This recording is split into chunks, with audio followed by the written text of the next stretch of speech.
आज गुरुकुल में शिक्षा प्राप्त कर रहे शिष्यों के लिए काफ़ी खास दिन था। सभी शिष्य बहुत उत्साहित थे क्योंकि आज उन सब शिष्यों की शिक्षा पूर्ण हो रही थी। गुरुजी भी काफ़ी उत्साहित थे क्योंकि अब उनके शिष्य अपने घरों को लौट सकते थे।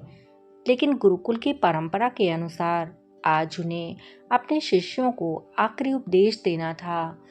सभी गुरु इसी तैयारी में लगे हुए थे। तभी उन्होंने ऊंची आवाज लगाकर कहा, सभी शिष्य एक जगह एकत्रित हो जाएं, मुझे सभी को अंतिम उपदेश देना है। गुरु की आज्ञा का पालन करते हुए सभी शिष्य एक जगह पर इकट्ठे हो गए। गुरुजी ने अपने हाथ में कुछ लकड़ी के खिलौने पकड़े हुए थे। उन्होंने शिष्यों को खिलौने दिखाते हुए कहा, आपको इन तीनों खिलौनों में अंतर ढूंढने हैं। सभी शिष्य ध्यान से उन खिलौनों को देखने लगे। तीनों लकड़ी से बने थे। तीनों बिल्कुल एक समान दिख रहे थे। सभी चकित थे कि आखिर इन तीनों में कैसे अंतर हो सकता है और क्या अंतर हो सकता है।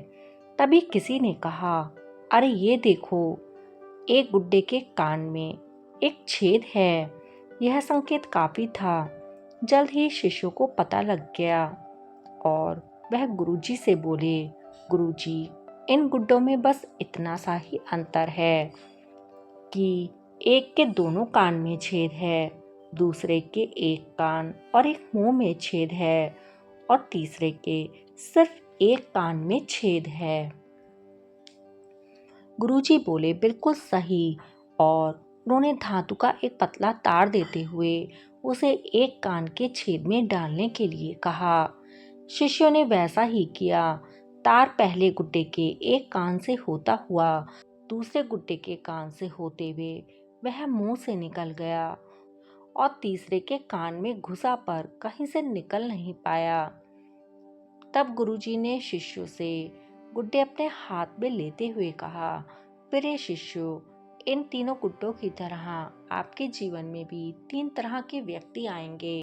पहला गुड्डा ऐसे व्यक्ति को दर्शाता है जो आपकी बात एक कान से सुनकर दूसरे कान से निकाल देंगे। आप ऐसे लोगों से कभी अपनी समस्या साझा ना करें। दूसरा गुड्डा ऐसे लोगों को दर्शाता है जो आपकी बात सुनते हैं और उसे दूसरों के सामने जाकर बोलते हैं।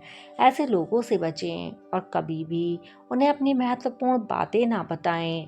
और तीसरा गुड्डा ऐसे लोगों का प्रतीक है जिन पे आप भरोसा कर सकते हैं और उनसे किसी भी तरह का विचार विमर्श कर सकते हैं, सलाह ले सकते हैं। यही वह लोग हैं जो आपकी ताकत हैं और इन लोगों को कभी भी आपको जीवन में नहीं छोड़ना है।